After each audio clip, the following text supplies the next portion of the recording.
શ્રી ગુરુદેવ દત્ત. આખું વિશ્વ લાગણી અને પ્રેમના બ્રહ્મમાં જીવે છે. લાગણી હોવી અને લાગણી નિભાવવી એમાં બહુ ફરક હોય છે. મનુષ્યની લાગણી હજારો લાખો મનુષ્ય સુધી હોઈ શકે છે. જેમ કીધું અમે કહીએ છીએ તેમ સખા ભાવ, પરસ્પર દેવોનો ભાવ, વસુદેવ કુટુંબનો ભાવ.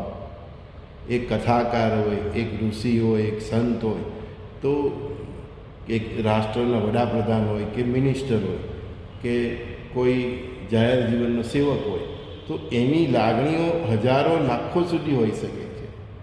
પણ જે ફરક છે તે તમને કહું છું. પણ જ્યાં લાગણી નિભાવવાની વાત હોય, જવાબદારી નિભાવવાની વાત હોય, એવી લાગણી, એવા સંબંધ કોઈ એક વ્યક્તિ પૂરતા જ હોય છે. મારી વાત કરું, મને તમારા પ્રત્યે લાગણી હોઈ શકે અને છે. મારા દરેક મિત્રો સાથે, સખાભાવ સાથે, પરસ્પર દેવોના ભાવ સાથે એ પ્રેમથી, એ લાગણીથી જોડાયેલો છે.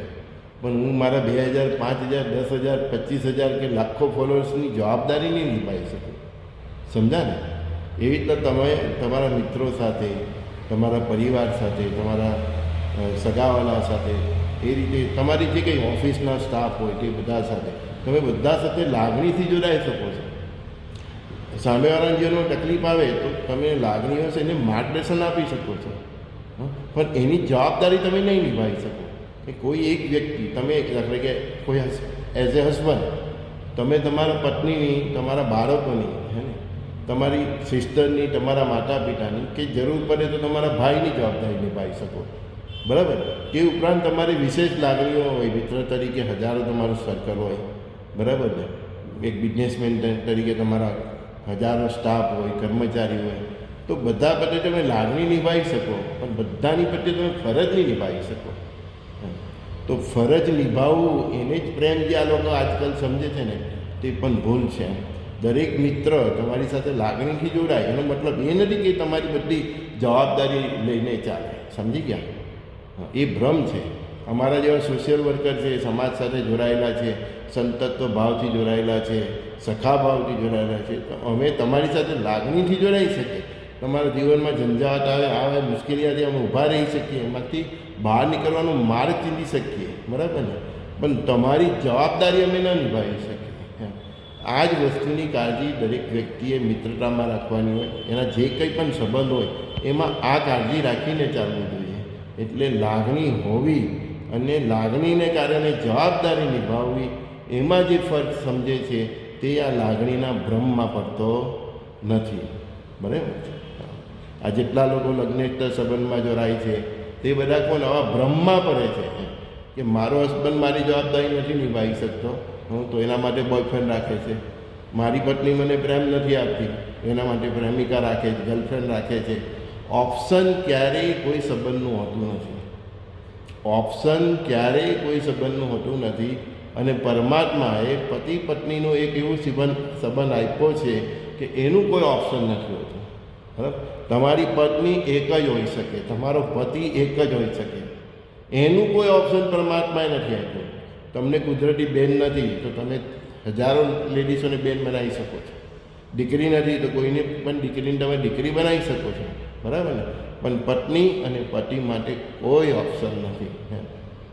તો એક સંબંધોની મર્યાદાઓને પણ આપણે સમજવી જોઈએ. ફેસબુકની દુનિયા છે, સોશિયલ મીડિયાની દુનિયા છે. તમે હજારો વ્યક્તિ સાથે જોડાઈ જાઓ, એની ના નથી. તમારા સારા વિચારો તેમને આપો. તમારા અનુભવથી એના જીવનને તમે ઉત્કર્ષ લાવવાનો પ્રયત્ન કરો. એ બધું બરાબર છે. પણ સામેવાળી વ્યક્તિ એવી ઈચ્છે કે તેની જવાબદારી પણ તમે ઉઠાવી લો, તો એ અશક્ય છે. કારણ કે કોઈ પણ પુરુષ હોય કે કોઈ પણ સ્ત્રી હોય, એ એના પરિવારથી વિશેષ જવાબદારી નિભાવી શકે નહીં. અને લાગણીથી વાત કરું તો પુરુષ માટે એની પત્ની અને સ્ત્રી માટે એનો પતિ, એનાથી ઉપરનું કોઈ ઓપ્શન નથી. બરાબર? તો તમારા સ્ત્રી મિત્રો હોય કે પુરુષ મિત્રો હોય તો આ એક મર્યાદા જાળવીને સંબંધ રાખવા જોઈએ. અને એટલી જ લાગણી રાખવી જોઈએ, અને એવી અપેક્ષા નહીં રાખવી જોઈએ કે એ લાગણીમાં લાગણી નિભાવે, એ જવાબદારી ઉઠાવે. જવાબદારી ઉઠાવવાનો બોજ કોઈ પણ ત્રાહિત વ્યક્તિને નહીં આપવો જોઈએ. પતિ પત્ની વચ્ચેનો સંબંધ બહુ પવિત્ર હોય છે અને પરમાત્મા એમાં કોઈ ઓપ્શન નથી આપ્યો. ને એ ઓપ્શન જે લોકો શોધે છે એ લોકોની ઉપર ચોકરી જ લાગી જાય છે. આગળ પણ મેં કહ્યું છે તેમ કે ચરિત્રની સાથે પરમાત્મા ક્યારેય સમાધાન કરતા નથી. તમે દારૂ પીતા હોય, ખાતા હોય, સ્મગલર હોય, દાનચોર હોય, બધું ભગવાન સહન કરી લે છે, પણ ચરિત્ર સાથે કોઈ સમાધાન કરતા નથી. તો લાગણી હોવી અને લાગણીને નિભાવવી, જવાબદારી ઉઠાવવી, એમાં બહુ ફરક છે. બરાબર ને? એટલે પુરુષે પણ મિત્રતા કરવી એક મર્યાદામાં કરવી જોઈએ, સ્ત્રી પણ મિત્રતા કરવી એક મર્યાદામાં કરવી જોઈએ.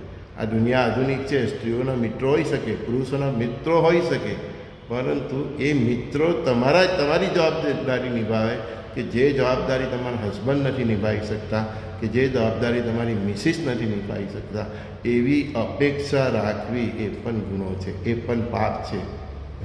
ને કોઈ પણ સ્ત્રીના પતિનું ઓપ્શન બનવાનું કોશિશ જે પુરુષ કરે છે તે પણ પાપ છે. કોઈ પણ પુરુષની સ્ત્રીનું ઓપ્શન બનવાનું કોઈ લેડીઝ કામ કરે છે એ પણ પાપ છે. મેં તમને કહ્યું તેમ આ જે હસબન્ડ અને વાઈફનો જે સંબંધ છે એ એટલો બારીક છે કે પરમાત્મા એમાં કોઈ ઓપ્શન આપ્યો નથી. આશા રાખું છું સંજય બોડીવાલાનો આ સંવાદ તમને સમજાયો હોય અને એ પ્રમાણે તમે જીવન જીવવાનો પ્રયત્ન કરો. ભક્તિનો માર્ગ હોય કે આ સંસારિક જીવનનો માર્ગ હોય, પરમાત્માએ હસબન્ડ અને વાઈફ એ સંબંધમાં કોઈ ઓપ્શન આપ્યું નથી. તમે કોઈ પણ સ્ત્રી તકલીફમાં છે એની સાથે તમે એક ફ્રેન્ડ તરીકે જોડાઈ શકો, એનેમાંથી રસ્તો નીકળવાનો માર્ગ બતાવી શકો, પણ એ સ્ત્રીના પતિ બનવાનો પ્રયત્ન નહીં કરવો જોઈએ. બરાબર છે? તમે કોઈ પણ સ્ત્રી હોય, કોઈ પુરુષ એકલો પડી ગયેલો હોય કે એના પરિવારમાં બધું બબાલ ચાલતું, એના કારણે એને કોઈ સ્ત્રી મિત્રની માનો કે તમે એના સ્ત્રી મિત્રો છો, તો તમે એક મિત્ર તરીકે, એક સખા તરીકે એને માર્ગદર્શન આપી શકો, હું આપી શકો. બરાબર? એ ઝંઝાવાતમાંથી બહાર નીકળવા માટે તમે એને એક મિત્રની જેમ ઊભા રહી શકો, પણ એનું પત્ની તરીકે ઓપ્શન નહીં બની શકો. બરાબર ને? તો હસબન્ડ અને વાઈફ વચ્ચેનો એવો સંબંધ છે પરમાત્માએ નિર્માણ કરેલો છે કે એનું કોઈ ઓપ્શન નથી, અને જે એનું ઓપ્શન બનવાનો પ્રયત્ન કરે છે એ મહાપાપ કરે છે ને એની કોઈ માફી નથી. તો લાગણી હોવી અને લાગણી નિભાવવી એમાં બહુ ફરક છે. એ સમજીને જ સંબંધોને નું માપદંડ કરવું જોઈએ. એમ સમજી ગયા ને? લાગણી હોવી અને લાગણી નિભાવવી એમાં બહુ ફરક છે. સંજય બોરીવાલાના સર્વે સખાઓ મિત્રોને પ્રણામ. શ્રી ગુરુદેવ દત્ત.